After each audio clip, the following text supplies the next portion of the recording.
సంఘాలకి ఇలాంటివి వచ్చే ఎప్పుడైనా మీరు గమనించండి, మంచి వాక్యం అలాంటి దైవజనులు ఎవరైనా చెప్తే మంచి వాక్యం చెప్పి వెళ్ళిపోయిన తర్వాత చాలా మందికి రోగం ఏంటి చెప్పినా, ఆయన ఏమింట్లు అంట. ఒకడు ఇలాగ అడిగారు ఒక ఆవిడ్ని ఎలా అడిగారట, ఏమని అడిగారంటే, బాగా వాక్యం చెప్పిన తర్వాత ఆయన ఇలాంటి గుసగుసలు పట్టారు. ఇలాంటి ప్రశ్న ఒక ఆవిడ్ని స్కూల్లో అడిగారు, ఏమింట్లు మీరంటే ఆవిడ అంది. ఆవిడ తెలియక ఏమింట్లు అంటే తెలియక పెంగిటిల్లే అందంట. ఈసారి అలాంటి చెప్పండి, ఏమింట్లేటి నడుతున్నాను. క్రీస్తులోకి వచ్చిన తర్వాత మన కులం ఉందా? క్రీస్తులోకి వచ్చిన తర్వాత వెచ్చితక్కులు నల్లోడు తెల్లోడు అని ఉందా? యూదుడు పరాయివాడు అని ఉందా?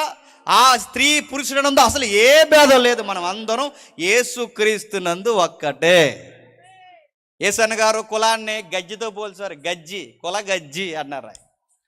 అంతకుముందు ఆయన ఒక కవి మాట్లాడిందే యేసన్న గారు పోల్చారు. కులాన్ని గజ్జితో పోల్చారు. ఎందుకు గజ్జితో పోల్చారు అంటే, గజ్జి ఉన్నవాడికి మంచి ఇన్సర్ట్ చేసామని